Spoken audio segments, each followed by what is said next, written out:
Welcome back to Celebrity Radio. It's Alex Belfield talking to some of the country's biggest stars and some of my favourite people. And we've got three for you today. Three Newcastle legends here at the Theatre Royal Newcastle for Goldilocks and the Three Bears, a terrific panto that I've just seen. Guys, how are you? Good, thank you, yeah. Very well, thank you. Good. I mean, you don't stop and you're so full of energy. How do you do it? Well, it's just, you've got to keep your stamina up and you've just got a Red Bull, lots of Iron Brew. And lots of paracetamol. And it's so different and so unique. There's never been a show like it. That's probably the best compliment I can pay you, Clive. Well, thank you very much, yeah. And it is different because we've got all the circus acts in it. I mean, I think it's the only pantomime in the country with motorbikes in it, isn't it? Yeah, and it's so exciting. You open Act 2 and the children's faces. I mean, it is dangerous. This show is a health and safety nightmare. It is dangerous, and of course, as you know in the fairy tale, Goldilocks has a motorbike. I mean, it's got to be said, it's got to be done. Not four going at 700 miles an hour, though. No. Well, they didn't go that fast in her day. Chris, let's talk about you. I mean, you bring the glamour and the ritz and the glitz and other things too. And I mean, one of your frocks is frankly outrageous. Which one's that? Well, the one with the knockers. Not everybody likes it. The knockers. The slapper one. Is it fun being you? I mean, you get to walk on and you have to do nothing. They love you before you even speak. And I'm really lucky to be in Newcastle, a brilliant, fantastic pantomime, and work with a great cast. And you've done it forever. I mean, 14 years on that stage. 14. You've built this reputation and people come with expectation. And the worst thing is every year you've almost got to do bigger and better and they love you for it. There's a great responsibility, isn't there, really? That's one of the biggest pressures. Every year, we came 14 years ago and it was just a normal traditional pantomime. And every year, with Michael Harrison, the producer, and the three of us have built it up, and you've got with new ideas, new special effects, new comedy routines, and they do expect something bigger every year. Michael gives you a beautiful show, let's face it. He gives you great lighting and a great set, but you are the energy and the drive behind it collectively, the three of you. I suppose to be given that privilege of such a huge show must be a thrill, because not everybody gets that, do they? No, they don't, but it is a good marriage, the spectacle and the crazy comedy. The last lot to do it was the Crazy Gang, really, wasn't it? Yeah. When they had all the spectacle and the crazy comedy, and so we've done it again. Thank goodness, And Clive, look at you. I mean, when you do the 12 Days of Christmas, if you don't mind me saying, I think they need a paramedic on hand. It's a lot of work. That gas. I have the gas. I have a gas. Not bad for a 90-year-old, is it? And the doctor on speed dial. It's the longest running panto in the UK, and you choose to do the hardest routine of them all. Why? You could make life so much easier for yourself. Well, no, not really. It keeps me fit. It keeps me fit and knackered. You still look like you love it, and you've got that sort of Ken Dodd energy about you on stage, and trying to keep up with your son who's there sort of stealing every moment isn't easy, but that chemistry is so beautiful. It must be great to watch each other work. Well, it is, and I'm very proud of him. Well, we've worked together for that long now that we finish each other's sentences. Hey. The warmth you get from the crowd when you come on collectively, the three of you. I mean, to be the big face on the poster, because let's face it, they could afford any big star and they choose not to. I mean, that must be a great thrill for you because they could put anyone in. Well, Chris is really cheap. And available. But I'm lucky I'm from Newcastle, so I've got a brilliant crowd. And they are amazing. And what's wonderful about this as well, you play on the local stuff. It's not just one of these generic pantos with a generic script. I mean, all the way through there's these great gags, local gags. And they love that, don't they? Yeah, they all love it. Especially the Geordie audience. Yeah, I think more than anywhere else in the country. It's, with it being localised, they love that, they're so passionate and they're so patriot about their everything, their football, their pantomime, and Newcastle audiences. And then one of the most beautiful scenes is the car scene. Again, it's got to go wrong to get laughs. Are you nervous that it might not go wrong?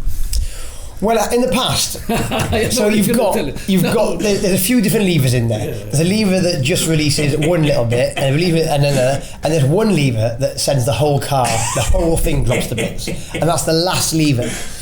Well, we drive on, and Dad grabs the wrong handle, pulls it, it's at the top of the routine, 8 minutes to go, and the whole thing blows to bits. And then we've got to fill 8 minutes. You go back to that wonderful era of the great double acts that there really aren't anymore. I mean, you are the sort of living embodiment of that. It must be thrilling to know each other so well so you can get out of any mess. Yeah, and I think there's very few people doing what we do now, you know, the physical slapstick comedy. There's really no one. And we tour as well throughout the rest of the year with all the props and the things, and it is hard work having all the gear and doing the physical stuff, but no one does it. You know, all these kids, they've never seen Norman Wisdom, they've never seen Lauren Hardy, they've never seen slapstick really anywhere. So it's good to keep it going and keep it fresh. And I haven't seen anyone on a stage with such energy as you since Lee Evans. It's beautiful to see what you do, and that's so infectious, especially on a 1 o'clock on a Sunday when that audience is there, standing ovation, waiting for you. Right. And that is my next question. Where do you pull it out of the bag when you get to the end of the 10 shows at the end of the week? This week especially, we're on a 14-show week because we did 2 dress rehearsals before we opened. Yeah. So this week especially is really hard going. But when you get out there and you get the crowd and you get... It changes. You know, we're in the wings and we're all like... Oh. But as soon as you walk out there and you see 1,000 people...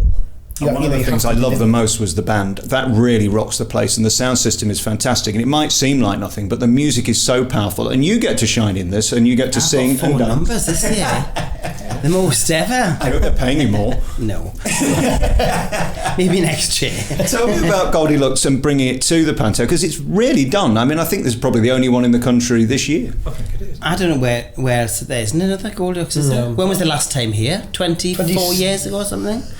With Bobby Davro, that was the last time they did Goldilocks here. It's a wonder why they don't do it more, because it's so perfect for Panto. It gives you so many opportunities to muck about and play to circus and people like that. And let's talk about the special acts in this. I mean, they're Vegas standard, aren't they? They're incredible. Oh, they're huge. And Michael went all around the world looking for them, all over Europe, looking for the best ones he could get. And I think, you know, these are the best of the best. Nigel Havers is playing the understudy at the Palladium. I was thinking I could be the girl who goes round on the thing on the skates, and he could spin me around. If you need anyone, I mean, who do I ask? We'll go and rehearse now. I mean, and that's what's amazing about circus. These people spend their whole lives creating these acts to stick in your show for 3 minutes. And what a privilege to have them to make you look amazing. Oh, unbelievable. It's like Alfie the juggler. He juggles 8 balls. 8 balls for any juggler is a massive thing. And he just does it as if it's just... There you go, I've done 8 balls and on we go. But you've got 9 balls. I've got 9 balls, yes. I juggle my 9 balls. Do you get a Christmas? I mean, here you are at this theatre, and it's the longest run in the country. It's the fast selling panto in the country. 8 weeks of non-stop gigs. What's your Christmas day like? Sleep. Basically sleep. I've never seen a whole day at Christmas. That's because he's normally drunk.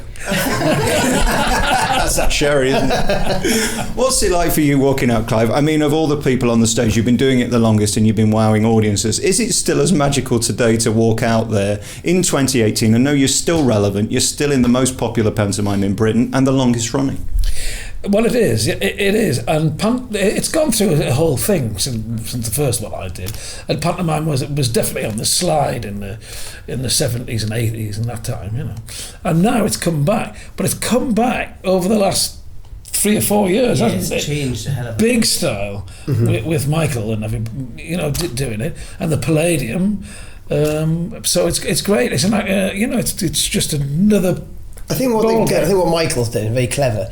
He's kept the core of what pantomime is, the fun and the comedy and the core, but he's put these huge special effects and these huge, just unbelievable sets. So he's married the two, which is a winning formula. I mean, you'd expect something like this in the West End.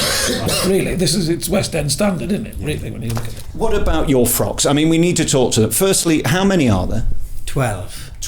12 costume changes. And he makes them all himself. Not this year. Not this year, he doesn't. He's too big for that. It's a year-long project for you, isn't it? It's all sorted out. I'm starting on next year now. Yeah.